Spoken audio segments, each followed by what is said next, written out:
India is a hell hole country, यानी भारत नरक से भी बदतर है। ये कहना है यूएस के प्रेसिडेंट डोनाल्ड ट्रंप का।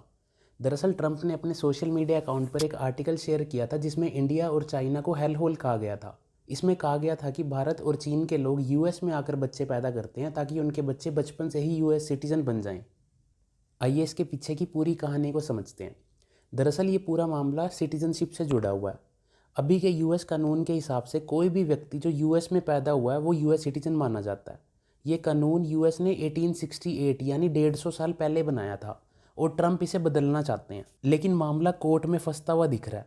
तो कोर्ट पर दबाव बनाने के लिए ट्रंप ने यह आर्टिकल शेयर किया था जिसमें भारत और चीन के लोगों को निशाना बनाया गया था। यहाँ तक कि इस आर्टिकल में चाइना और इंडिया से वर्क वीज़ा पर आने वाले लोगों को गैंगस्टर्स विद लैपटॉप कहा गया है, जो यूएस में आकर यूएस के लोगों की नौकरी खा रहे हैं।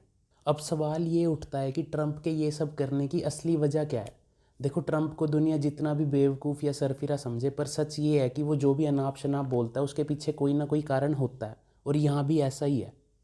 दरअसल ट्रंप का सिटीजनशिप को इशू बनाकर इंडिया और चाइना को टारगेट करने के पीछे 3 बड़े कारण हैं जिनसे वो यूएस के लोगों का ध्यान हटाना चाहता है।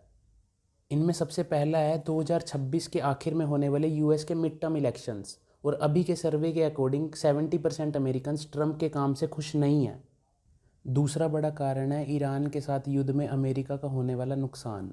एक रिपोर्ट के मुताबिक ईरान के साथ युद्ध में अमेरिका की आधी से ज़्यादा बड़ी मिसाइलें बर्बाद हो चुकी हैं, अरबों डॉलर खर्च हो चुके हैं, और इसके बाद भी जीत दूर दूर तक नहीं दिख रही।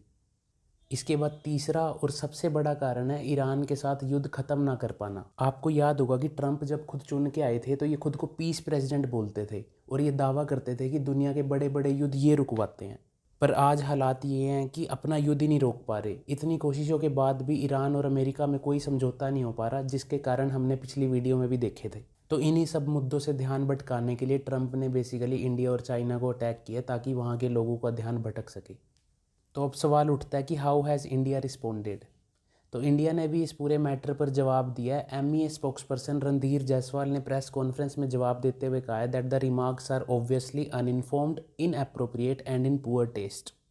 अब यहाँ पर ये सवाल उठता है कि क्या सिर्फ इतना कह देना ठीक है? क्या इंडिया को थोड़ा ज़्यादा स्ट्रिक्ट स्टैंड नहीं लेना चाहिए था इस पर?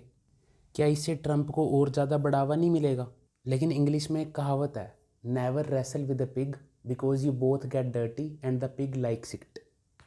और इस केस में सुअर कौन है ये मुझे बताने की आई थिंक ज़रूरत नहीं है, क्योंकि आप उस आदमी से कैसे ही बात करोगे जो एक दिन गाली देगा और अगले दिन ग्रेट कंट्री, गुड फ्रेंड ऐसी बातें करने लग जाएगा। हालांकि यूएस एम्बेसी बाद में डैमेज कंट्रोल करती हुई दिखी, क्योंकि दुनिया भर की यूएस एम्बेसीज का आजकल एक ही काम है, वो है ट्रंप का फैलाया हुआ रायता समेटना। यूएस एम्बेसी की तरफ से कहा गया कि the president has said India is a great country with a good friend of mine at the top. यानी वही बात कि इंडिया एक ग्रेट कंट्री है और पीएम मोदी ट्रंप के बहुत अच्छे फ्रेंड हैं। यूएस एम्बेसी के रिस्पॉन्स को देखते हुए एक बात तो कही जा सकती है, या तो ये खुद मूर्ख हैं या पूरी दुनिया को मूर्ख समझते हैं। हालांकि इंडिया का रिस्पॉन्स भले ही हल्का रहा हो, पर ईरान ने इंडिया की तरफ से फुल बैटिंग की है। ईरान ने अमेरिका को जवाब देते हुए लिखा that India and China are the cradles of civilization and the hell hole is where its war criminal president threatened to decimate the civilization in Iran.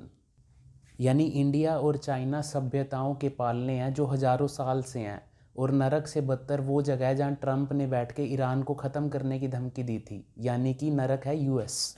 Iran दरअसल यहाँ भारत के कंधे पर बंदूक रख के अपनी बात कर रहा था, जो मौका ट्रंप ने ही अपनी बेवकूफ़ियों की वजह से ईरान को दिया, और इसमें भारत को भी कोई तकलीफ़ नहीं होनी चाहिए। बाकी साथ बने रहने के लिए धन्यवाद, मिलते हैं जल्दी।